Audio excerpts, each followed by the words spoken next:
Parang gusto na mag-utility ni Kyle TZ. Pag utility, I think one of his best picks is actually, never mind, pag-usapan muna natin ang mga nilock-in ng TLPH dito. Terizla ang kanilang nilock-in. I was about to say Barats, kasi kahit nung MPLPH, we do see a lot of this hero being picked up by Carl TZ. Walang expert pick, so pinik nila yung dalawang makunat na heroes, yung Team Liquid, kasi alam nila na wala ng expert eh. So, probably baka maging Tamos pick na lang to eh, yung XP lane ng ano eh. You think wala nang ibang pwedeng pang makipaglaban sa EXP dito ng TLPH? Arlot, ban na rin, siguro Tamos. Tams, no? Okay. Let's see. Pakinggan natin ang mga voice lines na predict mo kanina yung sa 8 kasi narinig mo eh.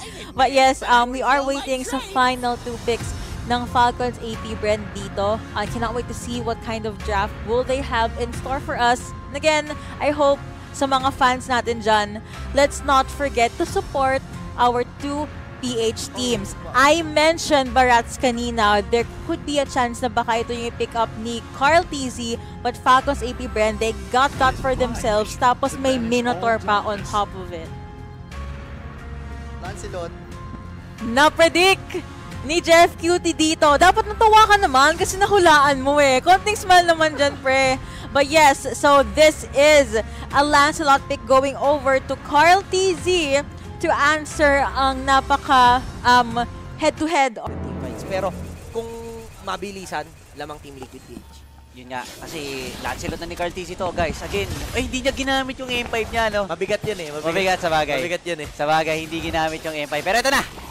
Game number 5, ladies and gentlemen, Falcons AP Brenna versus Team Liquid PH.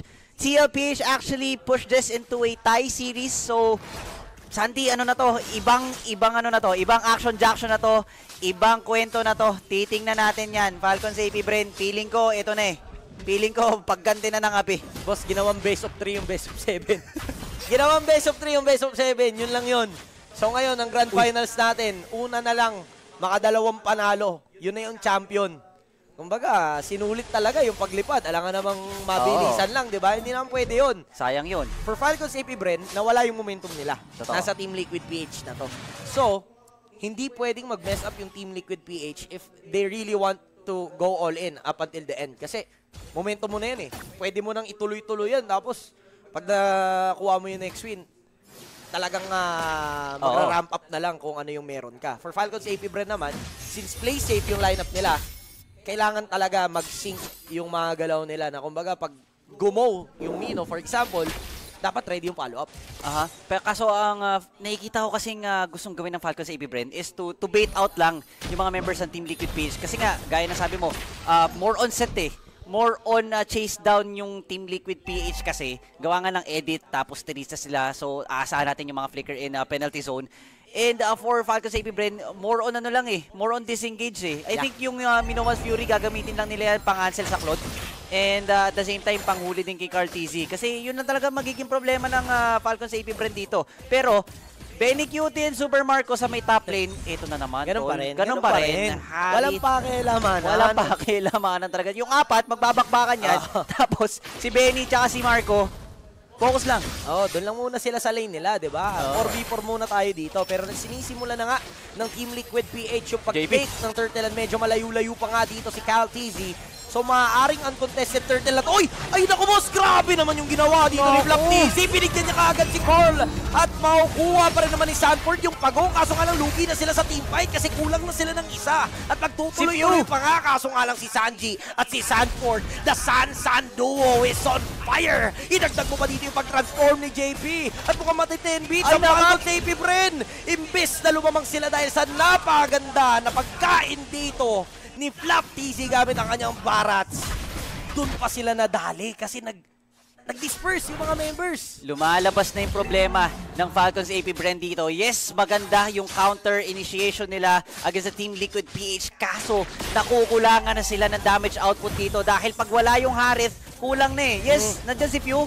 nandyan si Kyle TZ, pero again guys, si Sushin kasi yung kit niya more on crowd control more on setupan Parang utility datingan Utility, yung ang datingan ni Sushin dito. Meanwhile, Team Liquid PH, Sanji, yung Zas kasi, ang taas ng damage output kasi nga, tuloy-tuloy lang. And at the same time, si Sanford, tsaka si JP, eto na naman sila mga kaibigan, Carl TZ with the Phantom Execution. Flap TZ ang naiwan, double kill for Carl TZ, mga kaibigan, papangalanan bang Carl tusok yan kung wala lang? Saktong-sakto, parang tumutusok na naman ng fishball si Carl. Ganda nung abang niya doon sa pagbalik mula sa Ugi Shadow Kill. At napakaganda nga din naman yung setup ni Sanford. Siya yung starter doon sa nangyaring yun. Pero ngayon ay mag-i-invade niya ang Team Liquid PH. Mukhang makukuha naman nila ito. Napakagandang retry mula doon kay Carl TZ. Sanford may iwan nga ba? At mukhang siya magiging sacrifice para sa pagkuha ng orange buff. Masasabi nating worth it since Team Liquid PH pa rin naman ang lumalamang. Tapos energy shield pa sa mid lane. Ubos! Naku, inuubos na ni Sanji. Yun din yung yung kagandahan sa Zas. Pwede siyang pan-team fight and at the same time pwede rin siyang pang-push, pang-objectives. Yun yung problema sa Zas and at the same time magtatago lang din kasi yan sa alien niya yun yung nakakaurat talaga sa Zas. And sa ngayon, Santi, ang Team Liquid PH ang may hawak talaga ng kalamangan natin ngayon. And for Carl TZ actually, nakukuha niya yung groove na gustong gawin ng Team Liquid PH. And for Falco Safety Brand, medyo nahihirapan pa sila. Ito na naman yung pasok ni Daddy JP and Oakwe na una mabibigyan. Tingnan mo yung Zas, talagang inuubos lang yung buhay ni Daddy View. Ang ganda nung choice ng Team Liquid PH na talagang umall-in dito kay Owen. Alam nilang threat yung Dabog and eventually maaari pa silang ma-50-50 pagdating doon sa Turtle Dance. Pero ngayon, nandito naman si Flap TZ. Kung naalala niyo yung Parax, ito na nga yung kanyang ginawa. Pero Zaben Force naman ang gagamitin. Dito ni Super Marco just trying to shove away members from Team Liquid PH. Pero mukhang hindi nagiging enough yung ginagawa ng Falcons 80 Bren. Naku, naibig. Grabe naman talaga yung pressure na binibigay ng Team Liquid PH. Even the gold lane, look at that. Grabe, parang one hit na lang yung Tori dito ni Super Marco. Hirap din talaga actually ang Falcons AP Brand sa ngayon. And tingnan mo naman, Benny Cutie, lamang siya ng level compared to Super Marco. Nadadalawan din kasi palagi. Si Benny Cutie, kumbaga na yan responsibility na ni Daddy JP na talagang bantayan lagi si Benny Cutie. And for the damage ng Falcons AP Brand, again, babalikan ko lang yung sinabi ko kanina, kulang namin Kulang kasi hindi pa nag-o-online na actually si Super Marco. Kasi 6 minutes pa lang naman tol, wala pang masyadong item yan. At saka medyo dehado pa siya sa top lane. So, I think ang pinaka magiging power spike na lang ng Brand dito is late game. Pero kung papaabutin ng late game ng Team Liquid PH. Sobrang iba kasi nung lineup nung Falcons AP Brand Team Liquid PH na predict natin kanina nung napag-usapan bago mag-start yung game. Yung Falcons AP Brand, babaran, lamang sila. Pero kung pick-off tsaka damage, lamang yung Team Liquid PH. Ang tanong lang is, kaya bang ma-survive ng Falcons AP Brain yung sustain ng paulit-ulit? Kung tuloy-tuloy naman yung damage katulad nyan. Grabe naman. Sakit. Kaso si Carl TZ, mabibigyan nga ba dito ni Kyle? Pero mukhang may natirang buhay. Kaso nga lang ito na ata ang ganti. Mukhang kukuha sila ng trade free. Napakaganda ng kill mula dito sa Falcons AP Brain. A much needed kill upang makabawi sila pagdating sa Golden XP. Nakikita mo yung kagandahan ng execution ng Team Liquid PH and Falcons AP Brenna. Pero look at that! Napakasakit ng alien dito ni Sanji, mga kaibigan. And now, I think they're eyeing to get the middle lane internet. Pero si Sanji, binabanatan lang ni Kyle TZ. Kyle TZ, yun yung problema sa Hayabusa Hindi talaga siya makakapag 100% commit sa teamfight. Lagi lang siyang in and out kapag may kaya siyang pitasin, yun lang. Yun lang unlike Lancelot, na okay sige, lahat kayo tatamaan ng puncture Thorn Rose Grabe yung adjustment ng Team Liquid PH to. Grabe. Binan na yung mga assassin ni Carl kanina. Kita natin, Nolan, Ling. Hindi binigay sa kanya sa second phase. Pero may nakakalimutan pala sila. Ano? Yung Lancelot. Hindi nila napansin Tol, kasi alam mo naman, si Carl TZ hindi niya na masyadong ginagamit kasi yan Tsaka hindi rin madalas nakikita sa meta. Linghaya yung madalas matchup sa jungle. And kung tayo nga papipiliin, Haya o Lance, syempre Haya ka, di ba? Mas okay siya ngayon, mas fit sa meta. Pero nag-iiba kasi yung takbo pag si Carl TZ yung may hawak ng Lance Kumaga may ibang klaseng buff to na parang ginawa yung hero na yan para dun sa taong yun Oo, tsaka yan, pagka Lancelot, ang kadikit niya ang Carl TZ wala nang makakatalo dun sa ginawang ligasiya ni Carl TZ on this hero. Ano na nga to Carl TZ ni Lancelot. Carl TZ ni Lancelot. Yun na. Pag ginamit niya yan, Maticals. Pero yung bottom lane dito, actually, ng Falcons AP Bren, makukuha na ng Team Liquid PH. And slow mode ngayon, yung Team Liquid, dahil alam nila, okay, sige, hindi natin kailangan masyado magangas, pero sabi ni Flap TZ, go lang ng go. Sino yung ginaw nila? That's going to be Flap TZ, pero Ogwe na unang babagsak, Santi! Mabibigyan talaga sila si Benny Cutie, papasok pa nga. Few dito maaaring mabigyan, kaso nga lang grabe naman yung damage dito ni Daddy JP. Hindi lang basta pang set-upan yung ginagawa niya. Damage kung damage din na napoprovide niya for Team Liquid PH.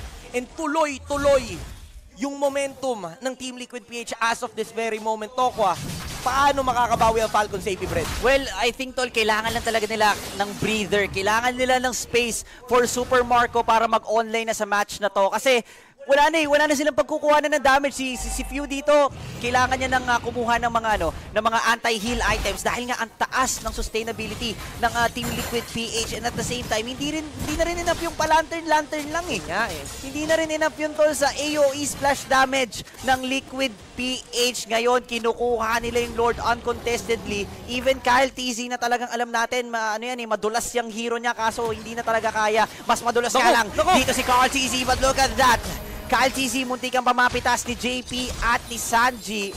But right now, I think, Team Liquid PH, i-freeze lane na lang nila to, aantayin na lang bumaba yung Lord sa area of responsibility ng Falcons AP Bren. Tingnan natin kung paano gagamitin ng Team Liquid PH itong Lord na to. Hindi pa naman to yung Lord na humahampas, pero with this kind of lead, maaari nila itong maabuso para basagin yung bottom lane outer turret. Tapos maaari din silang magpaputok doon sa mga inhibitor turrets. Kung talaga mag-i-initiate sila, pero as of this moment, Sanford, tinutulak nila anytime. Uy, nagkamali dito. Nandito na welcome. Anytime pwedeng sumite up si Sanford pag siya ay naurat. At ngayon, ang mangyayari ay pagpasok na talaga. Oh my God! Ando naman yung evade ni Few. Napakagad ng flicker out upang makatakas sa kamay ni Carl TZ. Pero ngayon may ipit ata sa gitna. Yung Lord naman na magiging punteriya. Pero successful sa pagpapaputok ang Team Liquid PH dito sa mid lane, top lane. Pumutok ba? Oh, pumutok din. Akala ko yung pasok ni Carl TZ, seryoso na. Oh, pero ito pala! Si Sanford pala yung seryoso, mga kaibigan. Sama for sila pag na rin. Penalty zone sa milikuran. May Minomas Fury na ba? Hindi pa natin nakikita. Sanford! Grabe naman yung gulat. Flap TZ is down. 2-1 actually ang bagsak doon for the side of the Team Liquid PH. Grabe naman. Alam mo, Tol, may sinasabi pa tayo, may pinag-uusapan pa tayo si Sanford. Big game na kami. Game na. Huwag na. Tama na usap. Ganyan yung mga comment section, di ba? Tama na usap, caster. Laro na agad. Ayan, nagalit na si Sanford at pinakitaan na kayo agad. And nakakatuwa, tingnan yung lineup ng Team Liquid PH. It makes sense, no? Hindi naka-AoE crowd control si JP kasi may Tirisla naman. Totoo. Di ba? Kaya naman pan-layer yun eh. Pag huli nung isa, either dito, vice versa, kung mauna man si JP, mauna man si Sanford, laging masusunod yung isa. Yun yung combo nung Team Liquid PH ngayon. It works well. Kumbaga parang nakahanap sila ng substitute doon sa Jawhead na binaban ng paulit-ulit. Tsaka yung edit kasi, pang ano na lang yan eh, pang lock target na lang kay Kyle TZ eh. Napapansin mo sa team fight, kung hindi pa pumapasok si Sanford, kung walang flicker si Sanford, si JP muna. Pero pagka merong flicker dito si Sanford, okay, Sanford show yun eh. The SS show na, mga kaibigan. And for JP, actually, inaabangan niya lang talaga na mag-ugi shadow kill dito yung si Kyle TZ. Kasi, iba pa rin talaga kapag ka na-istakan sila dito ng mga kunay ni Hayabusa. Pero Carl TZ, ladies and gentlemen, on the bottom lane, kahit wala siyang kakampi, hindi siya takot eh. Alam niya makakatakas siya eh. Kayang-kaya niyang takasan to, lalo-lalo na meron silang napakalaking lead. Look at that, 10k gold lead. Sure na free lord na to. Ang tanong is, kaya pa bang depensahan ng Falcons AP Bren? Kasi yung lineup nila sustain eh. Kulang na kulang talaga sa damage. Kapag nagkamali ang Team Liquid PH, kunwari makahuli dito si Flap, makahuli dito si Ogwen, dun lang ma-enable si Kyle TZ at Super Marco na gumo time eh. Yun lang. Habang yung kay Few naman, na napag-usapan natin, utility nga, medyo may pagka-utility yung Dushin compared to Azaz na kayang bumomba ng damage. So, ito na nga ba yung last push ng Team Liquid PH to secure the lead in this series? O magagawan pa ba ito ng paraan ng Falcons AP Bren? May kita natin, men. Kasi actually, this is a Luminous Lord. So, ibang storya na to. Falcons AP Bren, can they actually defend this one? Or Team Liquid PH, talagang mag-i-stay yung momentum nila and will claim the third game against FCAP. Pero makikita natin yan, maya-maya lamang, mga kaibigan. Now, Sanford, Carl TZ, naghahanap na sila dito ng positioning, Santi. Alam kasi nila, okay, pwedeng may mga masamang balak dito si Kyle TZ. Iba rin to maglaro eh. pag sumegway-segway, Segway, advance clear. Para 2 lanes lang yung magpo-push. May ganung diskarte din Oo. naman talaga. Lalo-lalo na Hayabusa ka, may easy escape. But the thing is, nasabi mo nga, siya yung target ni JP eh. So, maaaring kung nasan si Kyle TZ, susundan lang siya, imimirror lang siya ng roamer. Pero nakikita ko ng setup dito, pagpasok ng Lord, alam mo ano, Tokwa? Ano? Yung Sanford JP lang. Either Sanford sino JP. mauna. Sanford JP, flicker, huli. Flicker, penalty. So there you go! Ay! Ang huli dito ni Sanford. Mukhang magwawala na nga sila, pero Minowat Fury mag-iisagot. Andyan yung alien, andyan yung Lord, pumasok na nga mismo. Pero mukhang ang unang mapapatumbay, walang iba kundi si Flat TZ. Oh, wait, goes down as well. Cal TZ din. Isama mo pa si Few. And that is gonna be a mega kill. Leading na ngayon ang Team Liquid PH.